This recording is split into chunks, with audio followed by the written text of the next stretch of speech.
সাৰ কাৰখানাই ৰাজ্যখনৰ ঔদ্যোগিক প্ৰগতিত অধিক উৎসাহিত কৰিছে। ইয়াৰ দ্বাৰা ৰাজ্যখনৰ কৃষি আৰু অৰ্থনীতিৰ ক্ষেত্ৰত উল্লেখনীয় অৱদান আগবঢ়াব পৰাকৈ বাৰ্ষিক ইউৰিয়া উৎপাদন 2 লাখ মেট্ৰিক টনৰ পৰা 12.7 লাখ মেট্ৰিক টনলৈ বৃদ্ধি পাব।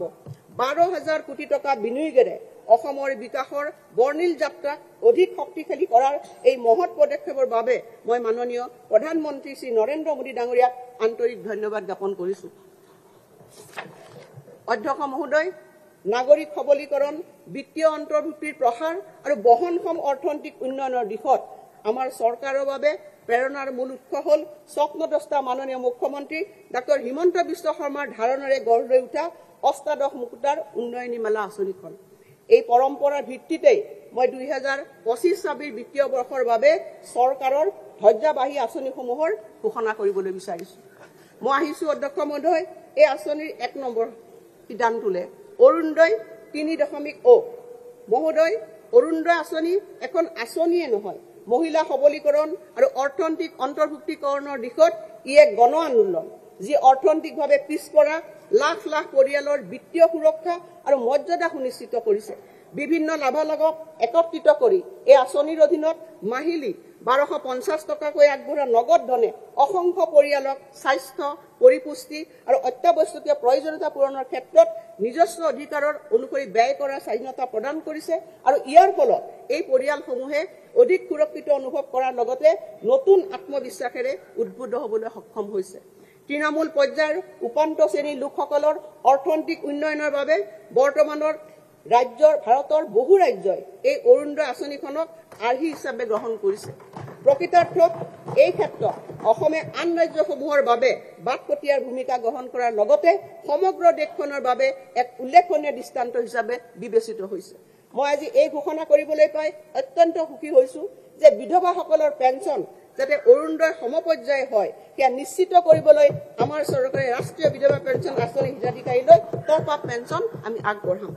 মহোদয়, আমি 2020 চনত অৰুণোদয় আৰম্ভ কৰি 18 লাখ মহিলাক সামৰি লৈছিলোঁ, যিটো 2023 চনৰ ডিচেম্বৰলৈ বৃদ্ধি হৈ 24 লাখ হয়গৈ। মই ঘোষণা কৰিব পাই ভাল পাইছোঁ যে 2025-26 বিত্তীয় বৰ্ষত অৰুণোদয় 3.0 অধীনত আমি হিতাধিকাৰী সংখ্যা 37.2 লাখলৈ আমি বৃদ্ধি কৰিম। 2025 বৰ্ষৰ 31 মাৰ্চৰ ভিতৰত বড়োলেণ্ড প্ৰাদেশিক অঞ্চলৰ বাহিৰে অন্যান্য অঞ্চলৰ বাবে আমি হিতাধিকাৰীৰ এখন চূড়ান্ত তালিকা প্ৰস্তুত কৰি পাৰিম বুলি আশা কৰিছোঁ আৰু তাৰ বাবে সঠিক সময়ত আমি হিতাধিকাৰী বাছনি প্ৰক্ৰিয়া আৰম্ভণি কৰিম। আৰু অধ্যক্ষ মহোদয়, মই এই আঁচনিখনৰ বাবে 5,000 কোটি টকা আছুতীয়াকৈ ৰখাৰ প্ৰস্তাৱ দাখিল কৰিছোঁ। মুখ্যমন্ত্ৰীৰ মহিলা উদ্যমিতা অভিযান। অধ্যক্ষ মহোদয়, অসমত আজিলৈকে গ্ৰহণ কৰা আত্মসংস্থাপনমূলক আঁচনিসমূহৰ ভিতৰত মুখ্যমন্ত্ৰীৰ মহিলা উদ্যমিতা অভিযান MMUA খনেই হৈছে সৰ্ববৃহৎ।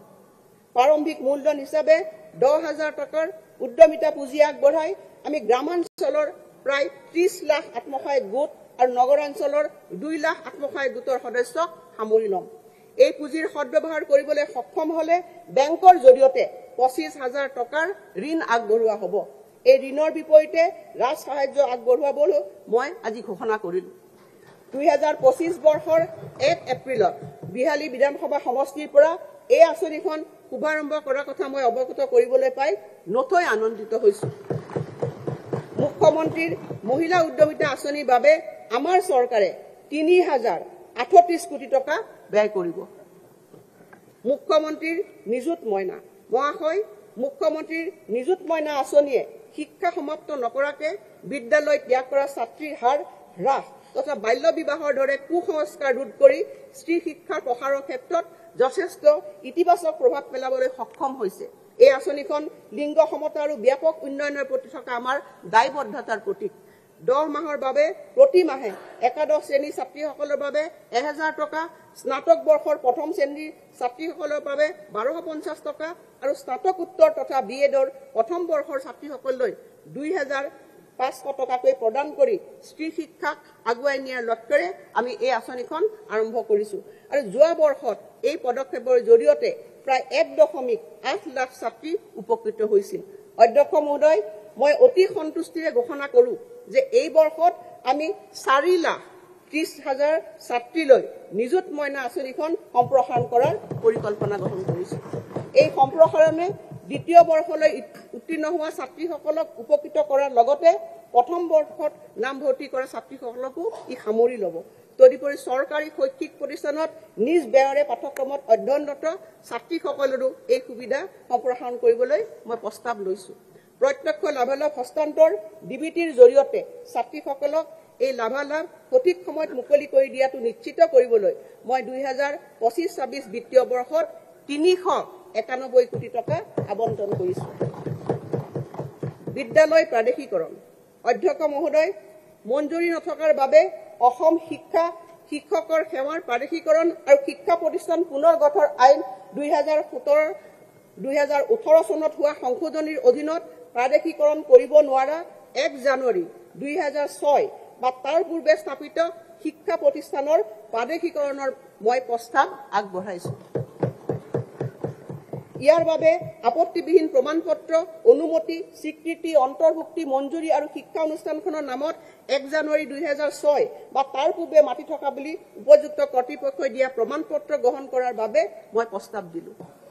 প্ৰাদেশিকৰণ প্ৰক্ৰিয়াৰ সময়ত শিক্ষানুষ্ঠান বাছনিৰ বাবে শৈক্ষিকভাৱে পিছপৰা খণ্ড আৰু ষষ্ঠ অনুসূচীৰ জিলাসমূহত কিছু যোগ্যতাৰ মাপকাঠি শিথিল কৰা হ'ব আৰু ইয়াৰ বাবে আইন প্ৰণয়ন কৰিবলৈ শিক্ষা বিভাগে প্ৰয়োজনীয় পদক্ষেপ গ্ৰহণ কৰিব।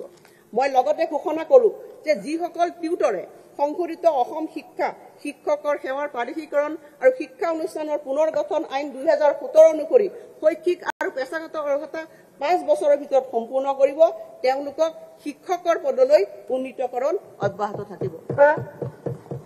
মুখ্যমন্ত্ৰীৰ জীৱন প্ৰেৰণা। মহোদয়, যুৱ প্ৰজন্মক সমৰ্থ কৰাৰ প্ৰচেষ্টা অব্যাহত ৰাখি শিক্ষা সামৰি নিয়োগ বিচৰা স্নাতকসকলক সহায়ৰ বাবে আমি দায়বদ্ধ। তেওঁলোকে সন্মুখীন হোৱা প্ৰত্যাহ্বানবোৰক স্বীকৃতি দি চাকৰি সন্ধান কৰাৰ সময়ছোৱাত তেওঁলোকক সুস্থিৰতা আৰু উৎসাহ দিবলৈ আমি এক বিত্তীয় সহায় কাৰ্যসূচী আৰম্ভ কৰিছোঁ। এই পদক্ষেপ নিবনুৱা ভাত্তা নহয়, ই হৈছে প্ৰতিযোগিতামূলক পৰীক্ষা, সাক্ষাৎকাৰ আৰু উদ্যমিতা ক্ষেত্ৰলৈ সাজু কৰাত সহায়ক বাবে এক অনুপ্ৰেৰণামূলক সমৰ্থন। মই আনন্দৰে ঘোষণা কৰোঁ যে অসমৰ চৰকাৰী বিশ্ববিদ্যালয় মহাবিদ্যালয়ৰ পৰা 2025 চনত উত্তীৰ্ণ হোৱা স্নাতকলৈ এবছৰৰ বাবে প্ৰতি মাহে 2,500 টকাকৈ মুখ্যমন্ত্ৰীৰ জীৱন প্ৰেৰণাৰ অধীনত প্ৰদান কৰা হ'ব। ইয়াৰ উপৰি জিলা আয়ুক্তৰ পৰামৰ্শ মতে মাহে 2,500 টকাৰ পৰিৱৰ্তে 25,000 টকাৰ এককালীন বিত্তীয় সাহায্যও আমি আগবঢ়াম। মহোদয়, মই ঘোষণা কৰিবলৈ পাই আনন্দিত হৈছোঁ যে আমাৰ মুখ্যমন্ত্ৰী মহোদয়ৰ মৰমৰ ভাগিনসকলৰ বাবে এই উৎসৰ্গিত পদক্ষেপ গ্ৰহণ কৰা হৈছে। এই আঁচনিৰ অধীনত শৈক্ষিক উৎকৃষ্টতাক উৎসাহিত কৰাৰ এক উদ্ভাৱনীমূলক পদক্ষেপৰ কথা মই লগতে আনন্দেৰে ঘোষণা কৰিছোঁ। ৰাজ্যিক আৰু কেন্দ্ৰীয় চৰকাৰৰ বিশ্ববিদ্যালয়ৰ গৱেষক শিক্ষাৰ্থীৰ বাবে লিংগ নিৰ্বিশেষে 25,000 টকা আৰু দিব্যাংগ গৱেষক শিক্ষাৰ্থীৰ বাবে 50,000 টকাৰ এককালীন অনুদান আগবঢ়োৱাৰ মই প্ৰস্তাৱ দিছোঁ। এই আঁচনিৰ বাবে কেৱল অসমৰ স্থায়ী বাসিন্দাহে যোগ্য বিবেচিত হ'ব। মুখ্যমন্ত্ৰীৰ নিযুত মইনাৰ পূৰ্বৰ, বৰ্তমানৰ আৰু ভৱিষ্যতৰ হিতাধিকাৰীসকল ইয়াৰ বাবে বিবেচিত নহ'ব। মই আনন্দৰে জনাওঁ যে আমি মুখ্যমন্ত্ৰীৰ জীৱন প্ৰেৰণা 2025 চনৰ অক্টোবৰ মাহত আমি আৰম্ভণি কৰিম আৰু ইয়াৰ ৰূপায়ণৰ বাবে মই 25 কোটি টকা ধাৰ্য কৰিছোঁ। মুখ্যমন্ত্ৰীৰ আত্মনিৰ্ভৰ অসম অভিযান। মহোদয়, মুখ্যমন্ত্ৰীৰ আত্মনিৰ্ভৰ অসম অভিযান হৈছে এটা ৰূপান্তৰকাৰী পদক্ষেপ, যাৰ লক্ষ্য হৈছে অসমৰ অতি ক্ষুদ্ৰ উদ্যোগীসকলক আনুষ্ঠানিক ক্ষেত্ৰলৈ আগুৱাই অনা। মুখ্যমন্ত্ৰীৰ আত্মনিৰ্ভৰ অসম অভিযানৰ প্ৰথম পৰ্যায়ত ইতিমধ্যে প্ৰায় 25,000 হিতাধিকাৰীক বিত্তীয় সাহায্যৰে সমৰ্থন আগবঢ়োৱা হৈছে। প্ৰতিজন উদ্যমী হিতাধিকাৰীয়ে প্ৰথমে 75,000 টকা আৰু দ্বিতীয় পৰ্যায়ত 25,000 টকা লাভ কৰে। মই এই কথা ঘোষণা কৰিবলৈ পাই সুখী হৈছোঁ যে এই বছৰ প্ৰথম পৰ্যায়ৰ মূল্যাংকনৰ অন্তত আমি এই 25,000ৰো অধিক হিতাধিকাৰীক দ্বিতীয় পৰ্যায়ত 1 লাখকৈ টকা প্ৰদান কৰিম। তদুপৰি মুখ্যমন্ত্ৰী আত্মনিৰ্ভৰশীল অসম অভিযান 2.0 অধীনত আমি 75,000 নতুন হিতাধিকাৰী এই বছৰত সামৰি ল'ম আৰু ইয়াৰ সৈতে এই 1 লাখ যোগ্য যুৱক যুৱতীৰ প্ৰতিজনে 2 লাখ টকাকৈ আৰ্থিক সাহায্য লাভ কৰিব। তদুপৰি যিসকলে ব্যক্তিগত ডিগ্ৰী সম্পূৰ্ণ কৰিছে তেওঁলোকে 5 লাখ টকাকৈ অৰ্থ সাহায্য লাভৰ বাবে যোগ্য বিবেচিত হ'ব। সকলোৰে সামগ্ৰিক বিকাশৰ প্ৰতি আমাৰ চৰকাৰে প্ৰদান কৰা গুৰুত্বৰ আধাৰত মই এই আঁচনিৰ মুঠ হিতাধিকাৰী 4% দিব্যাংগজনৰ বাবে সংৰক্ষিত কৰাৰ কথা ঘোষণা কৰিছো। এই ধৈৰ্যবাহী কাৰ্যসূচীৰ বাবে মই এই বছৰটোত 773 কোটি টকা উপলব্ধ কৰিম। 1 লক্ষাধিক নিযুক্তি প্ৰদান। মাননীয় অধ্যক্ষ মহোদয়, মই এটি গৌৰৱেৰে জনাব বিচাৰিছো যে অসম চৰকাৰে যুৱক যুৱতীক দিয়া 1 লাখ নিযুক্তি প্ৰদানৰ প্ৰতিশ্ৰুতি সফলতাৰে সম্পন্ন কৰিবলৈ সক্ষম হৈছে। 2025 চনৰ জানুৱাৰী মাহলৈ স্বচ্ছ আৰু নিকা নিযুক্তি প্ৰক্ৰিয়াৰ জৰিয়তে আমি 1,19,899 গৰাকী যুৱক যুৱতীক নিযুক্তি সম্পন্ন কৰিবলৈ সক্ষম হলো। মই ইয়াত বিভাগ অনুসৰি তালিকা ইয়াত ৰাখি দিছো অধ্যক্ষ মহোদয়। এতিয়া আমি আমাৰ 1 লাখ নিযুক্তিৰ প্ৰতিশ্ৰুতি সীমা অতিক্ৰম কৰি অধিক নিযুক্তি প্ৰদানৰ দিশে আগবাঢ়িছো। ইতিমধ্যে 40,697টা পদৰ বিজ্ঞাপন প্ৰকাশ কৰা হৈছে আৰু তাৰ লগত সামঞ্জস্য ৰাখি আমাৰ চৰকাৰে প্ৰদান কৰা মুঠ চাকৰিৰ সংখ্যা হ'বকে 1,60,596। অধ্যক্ষ মহোদয়, মই নিযুক্তিৰ প্ৰকাশিত বিজ্ঞাপনো ইয়াত গাঁঠি দিছো। এই মহামান্য সদনৰ সন্মানীয় সদস্যসকলক অৱলোকনৰ অৰ্থে তথ্যসহ মোৰ বাজেট বক্তৃতাৰ প্ৰতিলিপি সম্বন্ধিত এটা পেন ড্ৰাইভ আগবঢ়াইছো। এয়া হৈছে এক প্ৰাৰম্ভিক প্ৰতিবেদন। নিযুক্তি প্ৰক্ৰিয়া সম্পূৰ্ণ হোৱাৰ পিছত 2025 চনৰ অক্টোবৰ মাহত প্ৰতিজন বাছনিকৃত প্ৰাৰ্থীৰ নামসহ বিস্তাৰিত ৰূপত এখন পুস্তিকা প্ৰকাশ কৰা হ'ব। খাদ্য সুৰক্ষাৰ নিশ্চিতি। ৰাষ্ট্ৰীয় খাদ্য সুৰক্ষা আইনৰ হিতাধিকাৰীলৈ অতিৰিক্ত লাভ। মহোদয়, ৰাষ্ট্ৰীয় খাদ্য সুৰক্ষা আইন NFSA 2013 অধীনত ৰাজ্যৰ 84% গ্ৰাম্য লোক আৰু 60% নগৰীয়া লোকলৈ খাদ্য যোগান ধৰা হৈছে। আমাৰ উদ্যমী মুখ্যমন্ত্ৰীয়ে ৰেচন কাৰ্ডৰ গৰাকীলৈও চাউলৰ বাহিৰেও আন সামগ্ৰী বিতৰণ হোৱাটো বিচাৰিছে। অতি উৎসাহেৰে মই ঘোষণা কৰোঁ যে এই বছৰৰ অক্টোবৰৰ পৰা আমি ৰাষ্ট্ৰীয় খাদ্য সুৰক্ষা আইনৰ সকলো ৰেচন কাৰ্ডৰ গৰাকীলৈ ৰাজ সাহায্যযুক্ত হাৰত 1 কিলোগ্ৰাম মচুৰ দালি, 1 কিলোগ্ৰাম চেনি আৰু 1 কিলোগ্ৰাম নিমখ যোগান ধৰিম আৰু 5 জনতকৈ অধিক সদস্য থকা পৰিয়ালসমূহলৈ আমি অতিৰিক্তভাৱে 1 কিলোগ্ৰাম মচুৰ দালি আগবঢ়াম। আৰম্ভণিতে মই প্ৰতি কিলোগ্ৰাম মচুৰ দালিত 25 টকাকৈ, প্ৰতি কিলোগ্ৰাম চেনিত 20 টকা আৰু প্ৰতি কিলোগ্ৰাম নিমখত 10 টকাকৈ ৰাজ সাহায্যৰ প্ৰস্তাৱ কৰিছো। প্ৰতিটো সামগ্ৰীৰ মূল্য সূচাংকৰ ওপৰত ভিত্তি কৰি ৰাজ সাহায্যৰ হাৰ ভিন্ন হ'ব আৰু আমি লগতে সুলভ মূল্যৰ দোকানসমূহলৈ আনুষংগিক কমিছন আৰু পৰিবহণ ব্যয় আদায় দিম। এই পদক্ষেপে প্ৰতিটো পৰিয়ালে সুলভ মূল্যত প্ৰয়োজনীয় পুষ্টি পোৱাটো নিশ্চিত কৰিছে আৰু ইয়াৰ বাবে মই এই বছৰৰ বাজেটত অতিৰিক্তভাৱে 370 কোটি টকাৰ আবণ্টন দিছো। 200 বছৰীয়া অসমৰ চাহ জনজাতি সম্প্ৰদায়লৈ সাহায্য প্ৰদান। অধ্যক্ষ মহোদয়, অসমৰ চাহ জনজাতি সম্প্ৰদায়লৈ কৃতজ্ঞতা জনাই মই ৰাজ্যখনৰ বৰ্তমানে থকা 6.8 লাখ চাহ শ্ৰমিকৰ প্ৰতিগৰাকীলৈ এককালীন বিত্তীয় সাহায্য হিচাপে 5,000 টকাকে আগবঢ়োৱাৰ কথা ঘোষণা কৰিবলৈ পাই আনন্দিত হৈছো। ই কেজুৱেল শ্ৰমিক আৰু স্থায়ী শ্ৰমিক উভয়কে সামৰি ল'ব আৰু মই ইয়াৰ বাবে 342 কোটি টকাৰ আবণ্টন দিছো। আমাৰ কৰ্মচাৰীৰ হকে অধ্যক্ষ মহোদয়, অসমৰ প্ৰগতিত চৰকাৰী কৰ্মচাৰীসকলৰ উৎসৰ্গিত সেৱাৰ প্ৰতি স্বীকৃতি জনাই মই তেওঁলোকৰ কল্যাণৰ বাবে বিভিন্ন ব্যৱস্থাৰ কথা ঘোষণা কৰিবলৈ লৈছো। আমাৰ চৰকাৰে 2005 চনৰ 1 ফেব্ৰুৱাৰীৰ পূৰ্বে নিযুক্তি প্ৰক্ৰিয়া আৰম্ভ হোৱা নিয়মীয়া কৰ্মচাৰীসকলক পেঞ্চন পুঁজি নিয়ন্ত্ৰক আৰু উন্নয়ন কৰ্তৃপক্ষৰ চুক্তি অনুসৰি নতুন পেঞ্চন আঁচনিৰ তহবিলত জমা চৰকাৰৰ বৰঙণি অংশ উভতাই দিয়াৰ চৰ্তত পুৰণি পেঞ্চন আঁচনি OPSৰ সুবিধা প্ৰদানৰ কথা বিবেচনা কৰিব। এই ক্ষেত্ৰত আমি কেন্দ্ৰীয় চৰকাৰে নিৰ্ধাৰণ কৰা নীতি নিৰ্দেশনা অনুসৰণ কৰিম।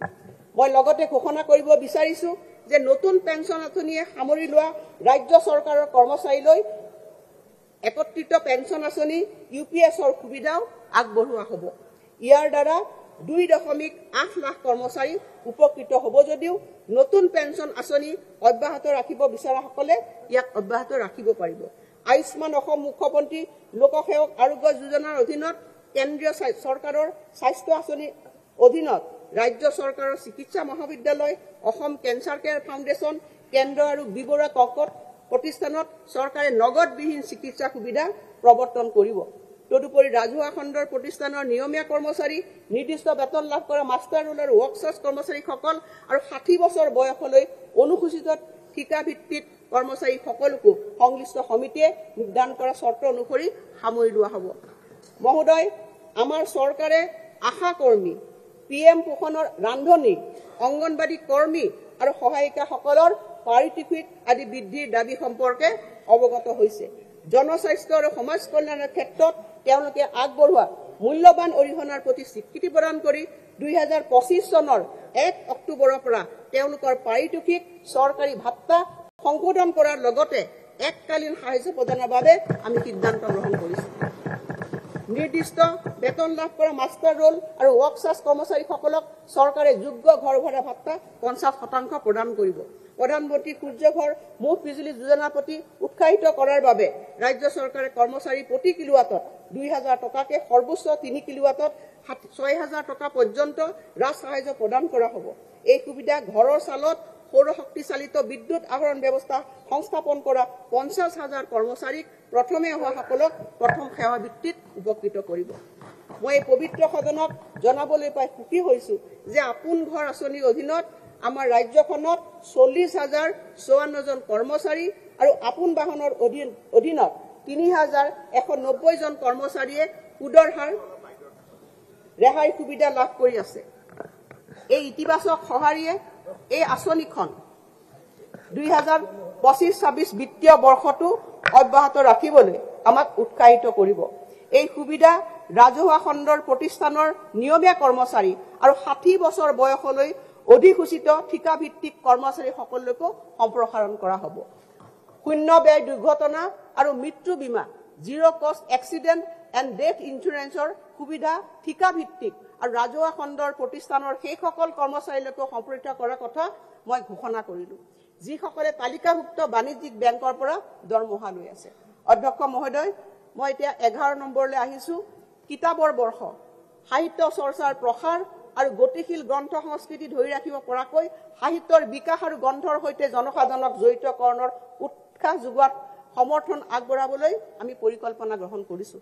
মই ঘোষণা কৰিবলৈ পাই আনন্দিত হৈছোঁ যে সৃষ্টিশীল, বিজ্ঞানসন্মত আৰু শৈক্ষিক বিষয়ক লিখনিত বৰঙণি আগবঢ়োৱাসকলক গুৰুত্ব প্ৰদান কৰি আমি 1000 যুৱ লেখকলৈ 25,000 টকাকৈ বিত্তীয় সমৰ্থন আগবঢ়াম। আমি অসম প্ৰকাশন পৰিষদৰ অনুমোদন ক্ৰমে গ্ৰন্থমেলা অনুষ্ঠিত কৰিবলৈ জিলা সদৰৰ বাবে 5 লাখ আৰু সমজিলা সদৰৰ বাবে 2.5 লাখ টকাকৈ বিত্তীয় সাহায্য আগবঢ়াম। মই প্ৰস্তাৱ কৰোঁ যে চৰকাৰী অনুষ্ঠানসমূহত সকলো চৰকাৰী উপহাৰ গ্ৰন্থৰ ৰূপত হোৱা উচিত, যাতে এই গ্ৰন্থসমূহৰ জৰিয়তে সংস্কৃতিৰ জ্ঞান আৰু বৌদ্ধিক সমৃদ্ধি ধৰি ৰাখিব পৰা যায়। সমাজত অধ্যয়ন সংস্কৃতিক উৎসাহ যোগাবলৈ ব্যক্তিগত অনুষ্ঠান যেনে জন্মদিন, বিবাহ ইত্যাদিত গ্ৰন্থ উপহাৰৰ সংস্কৃতি গঢ়ি তুলিবলৈ মই অসমৰ জনসাধাৰণক আহ্বান জনাইছোঁ। লগতে চৰকাৰী কৰ্মচাৰীসকলক গ্ৰন্থ ক্ৰয়ৰ বাবে 1000 টকাকৈ অতিৰিক্ত এককালীন অনুদান আমি আগবঢ়াম। বিস্তাৰিত অসম দৰ্শন। অধ্যক্ষ মহোদয়, অসম দৰ্শন আঁচনিৰ অধীনত আমাৰ চৰকাৰে ঐতিহ্য সংৰক্ষণ আৰু আন্তঃগাঁথনি উন্নয়ন কৰিবৰ কাৰণে 17,000তকৈ অধিক ধৰ্মীয় প্ৰতিষ্ঠানলৈ সহায় আগবঢ়াইছে। মই বিস্তাৰিত অসম দৰ্শন আঁচনিৰ অধীনত অসমত 25,000 নামঘৰ আৰু আন ধৰ্মীয় প্ৰতিষ্ঠানলৈ বিত্তীয় সাহায্য ঘোষণা কৰিবলৈ ধৰিছোঁ। আমি প্ৰতিটো ধৰ্মীয় প্ৰতিষ্ঠানত দুটা সমান কিস্তিত 3 লাখ টকাকৈ দিম আৰু 2025 চনৰ 31 মাৰ্চৰ আগত প্ৰথম কিস্তি আৰু 2025-26 বিত্তীয় বৰ্ষত দ্বিতীয় কিস্তি আমি মুকলি কৰি দিম। এই উদ্দেশ্যে মই 420 কোটি টকা আগবঢ়াইছোঁ। সুলভ বিদ্যুৎ। অধ্যক্ষ মহোদয়, সুলভ আৰু নিৰ্ভৰযোগ্য বিদ্যুৎ প্ৰতিটো পৰিয়ালৰ বাবে এটা মৌলিক প্ৰয়োজন। গ্ৰাহকসকলৰ বিত্তীয় বোজা সহজসাধ্য কৰাৰ বাবে লক্ষ্য নিৰ্ধাৰিত সাহায্যৰ মাপকাঠি পৰিৱৰ্তন কৰিবলৈ পাই মই সুখী হৈছোঁ আৰু এই ব্যৱস্থাই 2025 চনৰ 1 মে'ৰ পৰা নিম্ন আৰু মধ্যবিত্ত গ্ৰাহকসকলক প্ৰত্যক্ষভাৱে লাভান্বিত কৰিব। মই প্ৰতি মাহত 120 ইউনিট খৰচ কৰা জীৱনধাৰা আৰু ঘৰুৱা শ্ৰেণীৰ গ্ৰাহকসকল ডমেষ্টিক কেটাগৰী কনজিউমাৰ্ছক প্ৰতিটো ইউনিটত 1 টকাকৈ হ্ৰাসৰ প্ৰস্তাৱ আগবঢ়াইছোঁ। এই ব্যৱস্থাই মুঠ 68 লাখ গ্ৰাহকৰ ভিতৰত 48 লাখ গ্ৰাহকক সকাহ দিব। এই উদ্দেশ্যে মই এই বছৰত 300 কোটি টকাৰ লক্ষ্য নিৰ্ধাৰিত ৰাজসাহায্য আগবঢ়াম। যদি অসম শক্তি বিতৰণ কোম্পানী লিমিটেডে ৰাজহ সংগ্ৰহত ইতিবাচক ধাৰা প্ৰদৰ্শন কৰি থাকিব পাৰে, তেন্তে মই এই মাচুল পুনৰ হ্ৰাস কৰাৰ বাবে বিবেচনা কৰিম। অসমৰ অন্নদাতালৈ সহায়। আমাৰ চৰকাৰে কৃষকসকলৰ পৰা প্ৰত্যক্ষভাৱে ধান আৰু সৰিয়হ ক্ৰয় কৰাৰ বাবে গ্ৰহণ কৰা অভিলাষী আঁচনিখনে সমগ্ৰ ৰাজ্যখনতে কৃষকসকলৰ মনোবল বৃদ্ধি আৰু হাজাৰ হাজাৰ কৃষকৰ অৰ্থনৈতিক সুস্থিৰতা সুনিশ্চিতকৰণত এক গুৰুত্বপূৰ্ণ ভূমিকা গ্ৰহণ কৰিছে। এই বছৰ ন্যূনতম সমৰ্থন মূল্যৰ উপৰি প্ৰতি কুইণ্টলত থকা ধানত 250 টকা, প্ৰতি কুইণ্টল গোম ধানত মেইজত 250 টকা আৰু প্ৰতি কুইণ্টল সৰিয়হত 500 টকাকৈ চৰকাৰী সাহায্য আগবঢ়াবলৈ মই প্ৰস্তাৱ কৰিছোঁ। এতিয়া আমাৰ কৃষকসকলে প্ৰতি কুইণ্টল ধানৰ বাবদ 2550 টকা